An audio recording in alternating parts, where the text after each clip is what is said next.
Friends, আসসালামু আলাইকুম। Welcome to my channel. সবাই কেমন আছেন? আশা করছি সবাই ভালো আছেন। আজকে আমাদের যে টিউটোরিয়াল সেটা অত্যন্ত গুরুত্বপূর্ণ।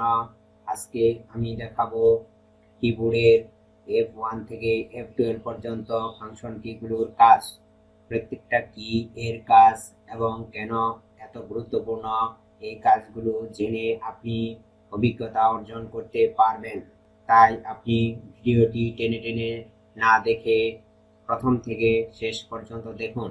চলুন ভিডিওটি শুরু করি। তবে শুরু করার আগে বলে রাখি, আপনি যদি আমার চ্যানেলে নতুন হয়ে থাকেন তাহলে এখনই নিচের লাল সাবস্ক্রাইব বাটনে ক্লিক করুন এবং পাশে থাকা নোটিফিকেশন বেল অন করে রাখুন। তা না হলে কিন্তু আপনার পরবর্তী গুরুত্বপূর্ণ ভিডিও মিসটেক হতে পারে। যারা অলরেডি আমার চ্যানেলটিকে সাবস্ক্রাইব করেছেন তাদেরকে আমি অসংখ্য অসংখ্য ধন্যবাদ জানাচ্ছি। তো চলুন শুরু করি।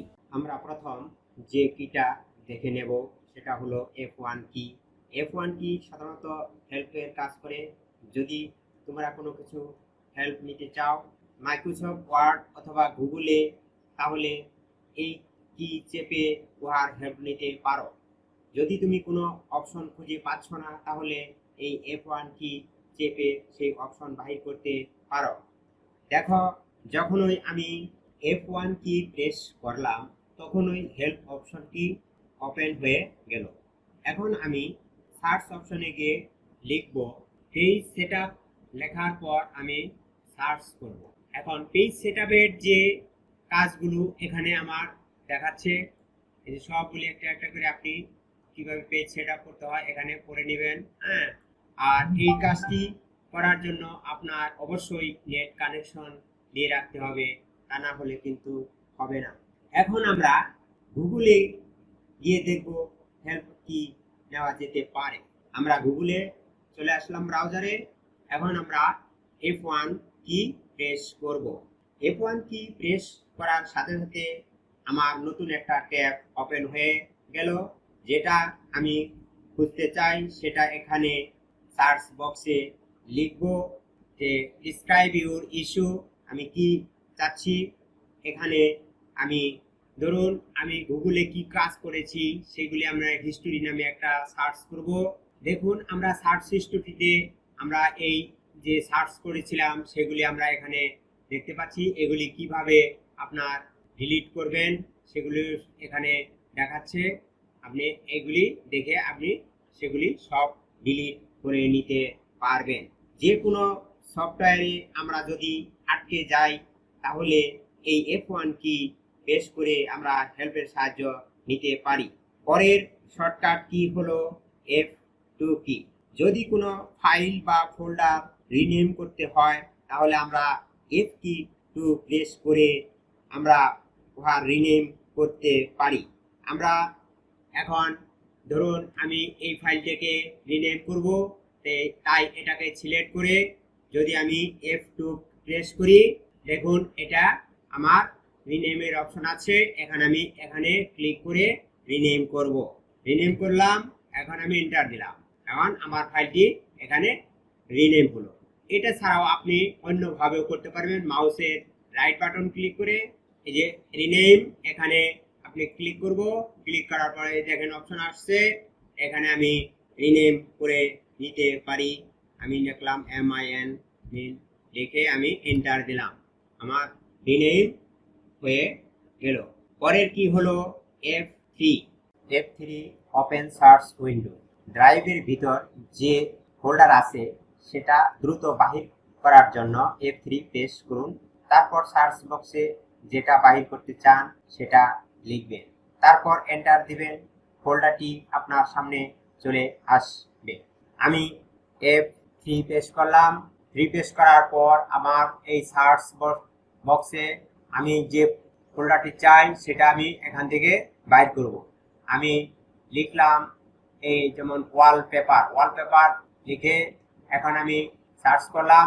দেখেন আমার এই ওয়ালপেপার নামে ফোল্ডারটি এখানে ওপেন হয়ে গেল। এরপরের কি হলো F4 হলো রিপিট অ্যাকশন। আপনি অল্টার প্লাস F4 কি প্রেস করলে কম্পিউটার শাটডাউন করতে পারবেন, অল্টার প্লাস F4 কে কোনো অ্যাপ্লিকেশন ক্লোজ করা যায়, আবার শুধু F4 চাপলে ডকুমেন্টের কোনো কিছু লিখে যদি F4 প্রেস করা হয় তাহলে ওই লেখাটি বারবার রিপিট হবে, এবং কন্ট্রোল প্লাস F4 চাপলে সমস্ত উইন্ডো ক্লোজ হবে। তো আমি একটি উদাহরণ দেখাচ্ছি, যে লিখলে রিপিট অ্যাকশনটা দেখাচ্ছি। আমি লিখলাম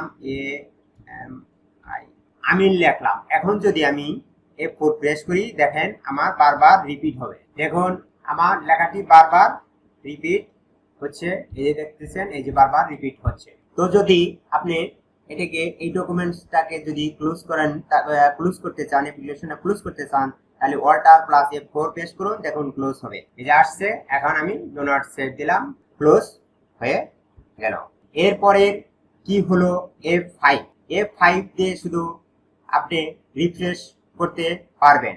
তো মাউসের রাইট বাটন ক্লিক করে প্রথমে রিফ্রেশ দিবেন, তারপর F5 বাটন প্রেস করুন, দেখুন যে বারবার রিফ্রেশ হচ্ছে। যদি আপনি কোনো ব্রাউজারে কাজ করেন, তাহলে যদি ব্রাউজারটি হ্যাং হয়ে যায়, তাহলেও আপনি F5 কি প্রেস করলে কাজ করবে। পরের কি হলো F6 কি। ইউটিউব কোনো ভিডিওতে গিয়ে যদি F6 কি প্রেস করা হয়, তাহলে অ্যাড্রেস বারে তাহলে ইউআরএলটি সিলেক্ট হয়ে যায়। আমি F6 কি প্রেস করলাম, দেখুন অ্যাড্রেস বারে ইউআরএলটি সিলেক্ট হয়ে গেছে। এরপরের কি হলো F7 কি। F7 কি দ্বারা প্রেস করিলে আপনি মাইক্রোসফট ওয়ার্ডের ভিতরে স্পেলিং এন্ড গ্রামার অপশনটি পেয়ে যাবেন। এটা শুধু এমএস ওয়ার্ডে ব্যবহৃত হয়। কোনো লেখা যদি ভুল হয়, সেটা সিলেক্ট করে আপনি যদি F7 কি প্রেস করুন, তাহলে সঠিক বানানটি দেখাবে। আমি স্টেশন বানানটি ভুল করে লিখলাম, লিখার পরে আমি এটা সিলেক্ট করব। সিলেক্ট করার পর F7 কি প্রেস করব, দেখুন বানানটি আমার যে আছে স্টেশন বানান STATION, আমি এখানে ভুল করে দেখেছিলাম, সেটাও আমার এখানে শুদ্ধ কারেকশন বানান দেখাচ্ছে। তো এইভাবে আপনি গ্রামার ঠিক করে নিতে পারেন। স্পেলিং ঠিক হওয়ার পর আপনি যদি এখানে চেঞ্জে ক্লিক করেন, তাহলে অটো চেঞ্জ হয়ে গেল। এই দেখুন চেঞ্জ হয়ে গেছে। এসে ক্লিক করলাম, এই যে স্টেশন বানান আমার অটো চেঞ্জ হয়ে গেল। এরপরের কি হলো F8 কি হলো উইন্ডো সেভ মোড। কম্পিউটার যখন আমরা উইন্ডোজ দেই, উইন্ডোজ দেওয়ার সময় বুট অপশনে কাজ করার পর আমরা F8 কি প্রেস করে সেটিং এবং সেভ মোড সেভ করে নিতে হয়, সেটিংটি সেভ মোড করে নিতে হয়। এরপরের কিটি হলো F9 কি। F9 কি সাধারণত কম্পাইলের কাজ করে। আপনারা যখন C++ এর কাজ করবেন, প্রোগ্রামিং করার সময় এই কম্পাইল করতে হয়, যার জন্য F9 কি প্রেস করে কাজ করা যায়। এরপরের কি হলো F10। যখন ওয়ার্ডে কাজ করার সময় মাউস খারাপ হয়ে গেছে, যে কোনো অপশনে যেতে হবে, এর জন্য আপনি F10 কি প্রেস করলেও কিবোর্ডের শর্টকাট কিগুলো দেখাবে, সেখান থেকে আপনি কাজ করতে পারবেন। আমি F10 কি প্রেস করতেছি, আমি F10 কি প্রেস করলাম, দেখুন এখানে আমার কিগুলো দেখাচ্ছে। যদি আমি এন্ড চাপি তাহলে ইনসার্ট দেখাবে। আমি এন্ড চাপি কিবোর্ড থেকে, এই দেখুন এন্ড চাপলাম, এই যে ইনসার্টের যে অপশনগুলি আবার এখানে আপনার দেখাচ্ছে। এইভাবে আপনি F10 কি মাউসের পরিবর্তে আপনি F10 কি প্রেস করে আপনি কাজ করতে পারবেন। এরপরের কি হলো F11 কিটি হলো ফুল স্ক্রিন মোড। কোনো ইউটিউব ভিডিওতে গিয়ে যদি আপনি F11 কি প্রেস করেন, তাহলে আপনাকে ওই ভিডিওটি ফুল স্ক্রিন দেখাবে। আবার যদি F11 কি প্রেস করেন, তাহলে আবার পূর্বের অবস্থায় দেখাবে। তো আমি F11 প্রেস করে দেখতেছি, দেখুন ফুল স্ক্রিন মোড দেখাচ্ছে।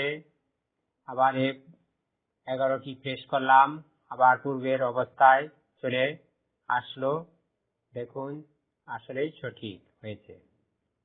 সর্বশেষ কি হলো F12 কি সেভ অ্যাজ মোড আসবে, অথবা ল্যাপটপে ফন্ট চেঞ্জ দেখাবে। ডেস্কটপ পিসিতে সেভ অ্যাজ এবং ল্যাপটপে ফন্ট চেঞ্জ দেখাবে। যদি ভিডিওটি আপনাদের ভালো লাগে, তবে অবশ্যই একটি লাইক দিবেন। ধন্যবাদ সবাইকে।